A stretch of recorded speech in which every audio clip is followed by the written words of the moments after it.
Bidding, yan ang iginiit ng isa pang opisyal ng Department of Transportation and Communications na dawit sa umunoy tangkang pangingigil sa isang dayuhang kumpanya para sa pagbili ng mga bagong bagon ng MRT. Balita hatid ni June Veneracion.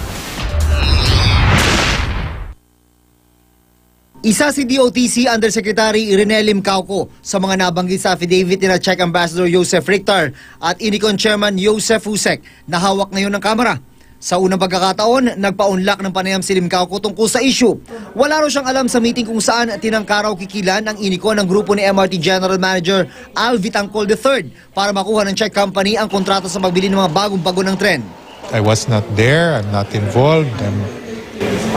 Kahit sa mga isang meeting man doon na kasama itong mga taga-Inicon na ito, wala po kayo. Hindi po kayo nakadalo, hindi po kayo present.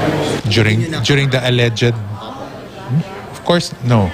Nakaharap daw ni Limcauco ang mga taga-Inicon, pero project proposal lang daw ang kanilang pinag-usapan at wala ng iba. Ang project proposal ay tungkol sa pagbili ng DOTC ng mga bagong bagon para sa MRT-3. Sabi ni Richter sa kanyang affidavit na walang pirma at isinumite sa Kamara.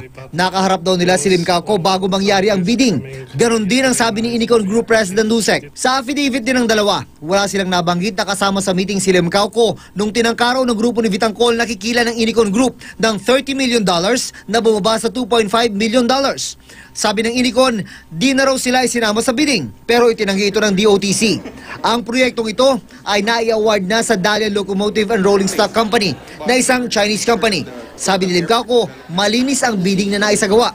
As it was shown, they were interested in supplying additional trains. That's it. And as you know, we did not go with them. We bidded it out publicly. Dinidinig na sa Kamara ang reklamong ito ng Czech Ambassador at ng Inicon. Ang DOTC naman, sarado na raw ang administrative investigation.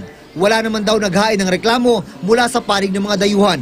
As far as the DOTC is concerned, wala na po kaming kailangan investigahan. Hihintay na lang po natin yung findings ng NBI. We leave it up to the proper authority, which is the NBI. Hulyo nung nakarang taon nang inutusan ni Pangulong Noynoy Aquino ang NBI na imbestigahan ng kontrobersya.